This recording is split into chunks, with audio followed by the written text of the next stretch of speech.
When I was younger, I went on an overseas trip with my mom and stepdad to go see his side of the family. Almost as soon as we landed, they started arguing. I was sent outside, and when I came back in, my mom was acting cagey. She told me one of my stepdad's cousins was getting married in 2 days, but not to worry about it. She kept saying that and acting strange. So I kept pushing until she explained. Yes, the cousin was getting married, but only symbolically. The cousin's family was desperate and needed a cultural wedding to happen for some reason. He had already agreed to help out, so she couldn't really say no, but not to worry, because it didn't mean anything, because it was only symbolic, which is when I figured out how he was helping out. She reassured me that it didn't mean anything and begged me to just be polite and be the groom for the day. It was just going to be a fun party and a good opportunity to learn more about their cultures. The entire day was a blur, but the food was good. We went home reasonably early. My mom and I spent the rest of the trip as just us, while my stepdad was with his family. But once we got home, everything was completely normal, and we never really talked about any of that again until today. My stepdad called to ask if we, me, my wife, and my daughter, would come for a vacation in his home country. He'd pay for everything. He was really pushing for it, so I pushed back. He confessed that along with family time, he also needed me to come along so they can undo the symbolic marriage so that the cousin could get married to her SO, because she currently can't because she's considered to be already married to me. I don't see a reason to. It wasn't a legal wedding in the first place. It literally couldn't have been for several reasons, so there shouldn't be anything to undo. He said he was very sorry that this happened, but now we can fix it and never think about it again. I don't really want to go to his country. It's not really safe to go there in the first place. And I really don't like the idea of getting trapped somewhere again where I don't know the language or what's going on. He's telling me that I'm selfish because while it obviously doesn't affect me, not fixing it does affect the cousin and isn't letting her move on. My mom is pleading with me to go, that it's 1 day out of a vacation that my stepfather's willing to pay for because he feels so terrible about it. My wife doesn't think I should go because it's not safe, and it's not something that should be my problem anyway. I've asked my father, and he's torn. Obviously, I don't have to go, but if it's that easy, maybe a free vacation isn't a bad idea, and I'd be helping someone, but I don't want to. Wait, you were the one who was married? OMG, this smells bad to me. Don't do this crap again. Do you think it was a coincidence that you were on vacation when this symbolic marriage needed to happen? Nope. It was premeditated behind your back, sprung on you and your mom. Your mom recognized the danger you were both in if she refused, but she still knuckled under and lied to you about what was happening. Then she stayed married to the man who conspired behind her back about her son's fate for his family of origin's benefit. OP, listen, don't trust your mom or stepdad. They took you to a strange country to marry you off. Please don't go there with them. You might not be able to make it back. Just don't go. Stepdad married you off, symbolic or otherwise, against your knowledge, understanding, or will. Or their daughter. Holy crap! Do not take a female child to whatever foreign family is marrying off children without their consent. Step-grandpa specifically requested OP bring his daughter. Step-grandpa made this mess. He can use his American dollars to bribe whatever officials he needs to fix it. Forged signatures, whatever. Not OP's problem and not worth the risk. I've heard of symbolic marriages. A fortune teller or astrologer predicts that someone's first marriage will fail, so the family gets the person married, symbolically, to a tree or something, so that their next marriage to their actual spouse will have better luck. Of course, this family sucks for not marrying the girl off to a tree instead of some random dude. The blurred part concerns me too. Did someone give OP something mind-altering so he wouldn't really understand what a major crap show this was? Dude, lawyer up. Be prepared to go nuclear on your stepfather and mother if necessary. because this sort of stuff can mess up your life for real, and they had no problem throwing you to the wolves back then. I, 35 female, am an introvert and have severe anxiety. Being the center of attention is my biggest nightmare. I'd be fine living alone in the woods as a hermit. Because of that, I hate going out for my birthday. I'll either spend it alone or at home with close friends, where I'm more comfortable. I have some friends and family who always want me to go out for my birthday with them, and sometimes I go. Unfortunately, even though I beg them not to, every once in a while someone will think it's funny to tell the staff that it's my birthday and have them do the whole dessert and sing happy birthday thing, and I literally go into a full-on panic attack. They think it's hilarious. I've even had them pull out cameras and record while they laugh. A week ago, my grandma died. The family pushed and wanted to do a birthday dinner, said it would be good to get out of the house. Some close friends also went. Well, we were finishing up dinner, and I hear the sound that literally fills me with anger and rage. It's the sounds of the line of waitstaff clapping as they were all walking towards us with dessert and candles, and they started their restaurant's signature, loud, obnoxious birthday song. My brother and his wife started laughing. With the waitstaff mid-song and about 5 feet from our table, I got up, walked out of the restaurant, got in my car, and went home. My mom says she's mortified and said I was the major idiot and that it wasn't only rude to everyone who came to my birthday, but also to the staff, and that she had to apologize profusely and leave an extra tip. Am I the idiot? Edit. In the past, they've recorded it on their phones and shared it on their personal social media pages, and other family members, even in other countries, found it funny. I also would be okay with singing for someone else. It's the whole making a spectacle of me that's the problem. Not the idiot. You know, I tell my kids, it's only funny if it's funny for everyone. Being the eternal butt of their one-note joke is too much. It's not funny. It was never funny. Don't do your B-day with them again. I'm pretty sure that even seeing you this upset won't change their behavior. My ex-husband tried to embarrass me like this once, and thank God the waiter at the restaurant informed him that they don't do that sort of thing. It was a very upscale place. Like tap water wasn't even a drink option. I think the waiter knew my ex was a bully to me at that point because my ex wanted all our friends to sing to me, and I was near tears. He told him it would disturb the other patrons and made him chill out. The waiter had the kitchen folks write happy birthday on my dessert plate, and the waiter gave me a flower. So I was really flattered he put that much effort in. I was so embarrassed my ex didn't want to tip the guy. My friends all gave extra, but I was still mortified. Congratulations on losing the weight of that idiot.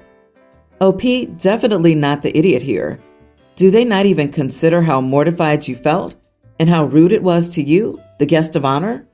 It's completely ridiculous that they cannot respect you, your wishes, and your very valid need to avoid being the center of attention. If this were me, I would avoid having another birthday dinner with them. My best friend, Francesca, 28 female, and her husband, Michael, 30 male, passed away in a car crash. I've known Francesca for almost 12 years, and Michael significantly less, but we were still good friends. My fiance and I don't have any children because 1, I can't or won't birth them, and 2, we considered adoption and fostering, but haven't entirely made the final decision yet. My 25 female and my fiance, 28 male, were designated to be the guardians of their children in the event of this tragedy.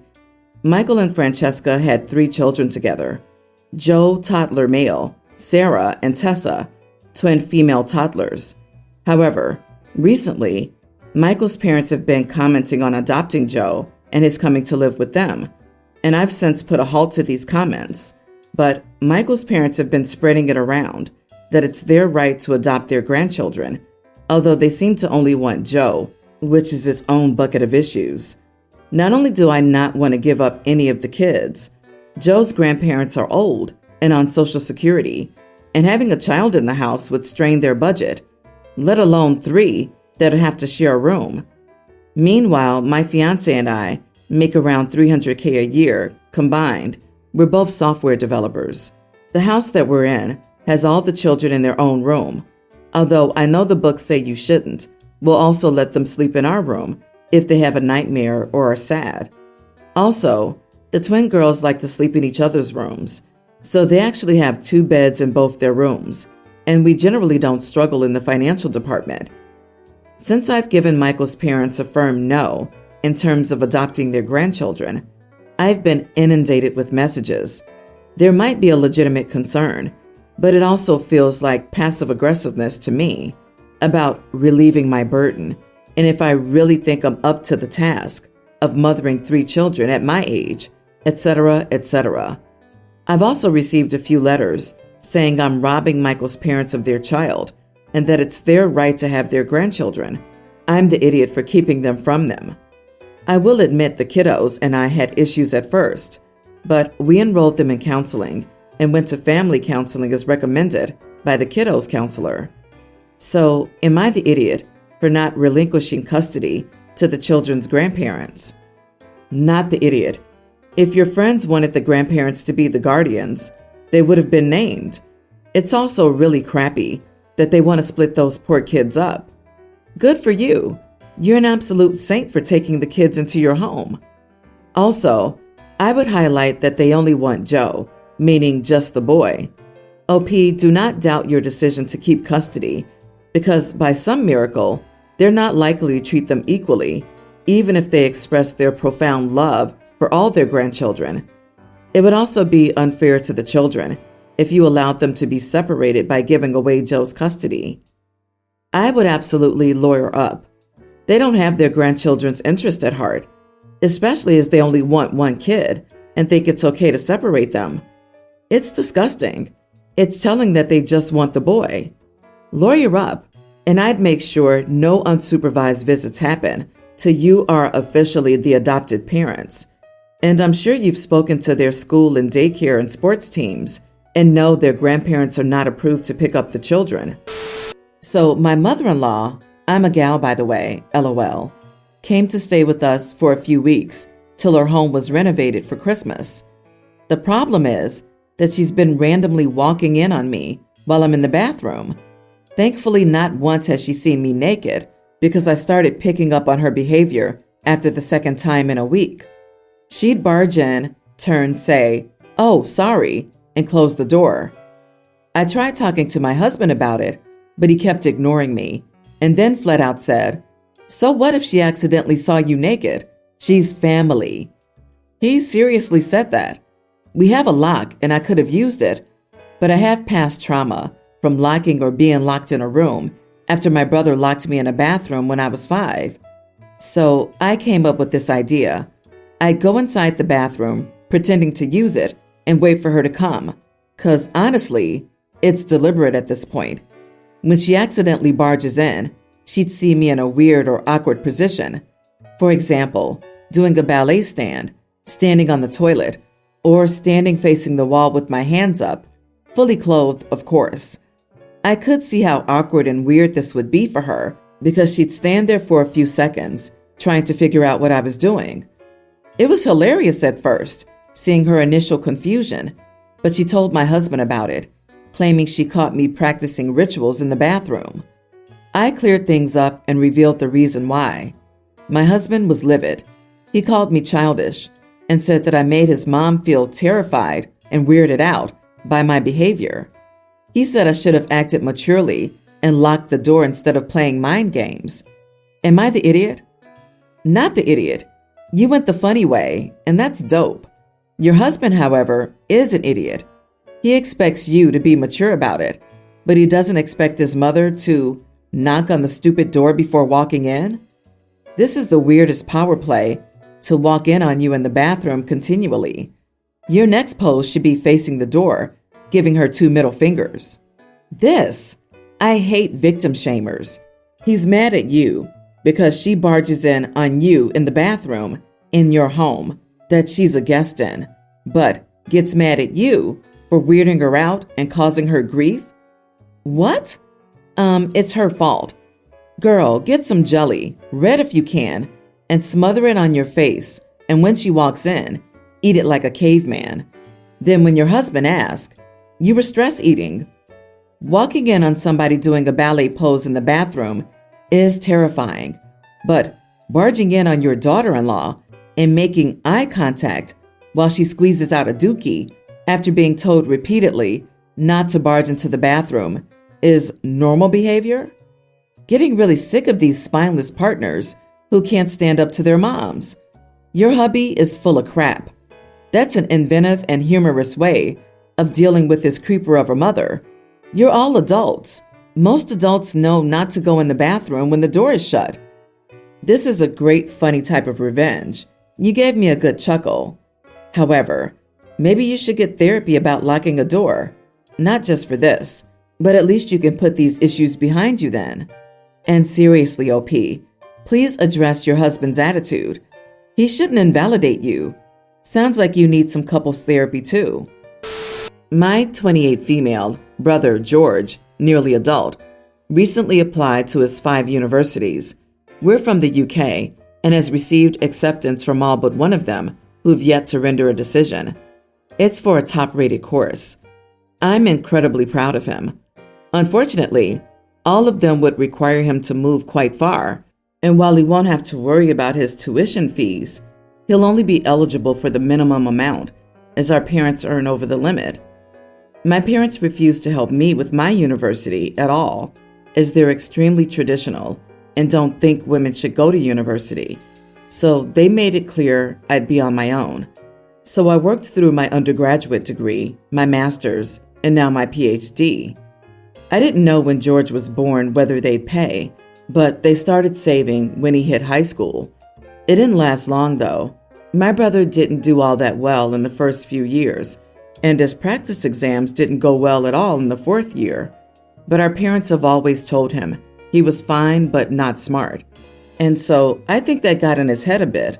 When he failed his practice exams, they spent the money on an expensive holiday abroad, to which neither of us was invited to.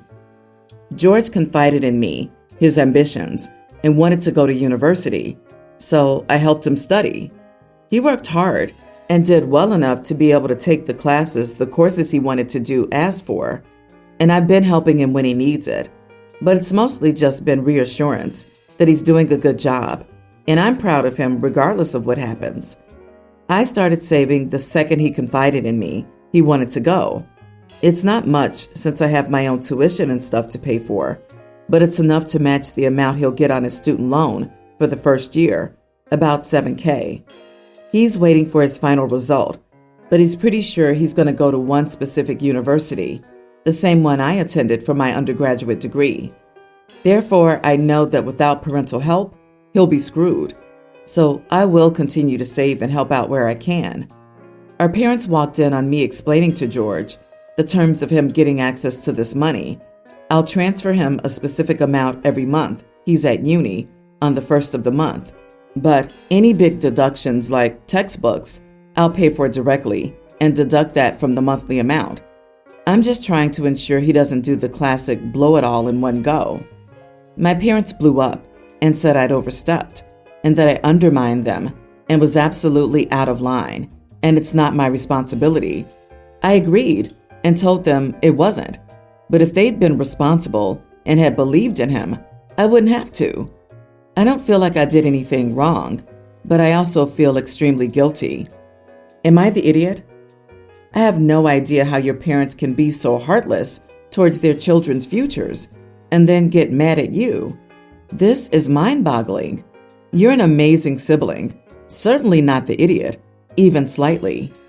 Good on you for your own studies and for supporting your brother. Also, I think calling your parents traditional is being very generous to them. Right. Imagine being angry that your kids love and support each other so much that they'll step in and cover for your failures. I wonder if your parents wanted to send anyone to university.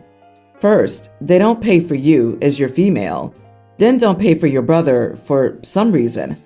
I think they just wanted to party with the money all along, and it's their money, but they want to pretend they had other intentions. I agree with you. They not only didn't help your brother, but they also disincentivize him and now are mad that you're helping him instead of them doing it? Not the idiot. They're not mad that you're doing this. They're mad that you're making them look bad. They would prefer your brother not go to university instead of looking like they didn't help.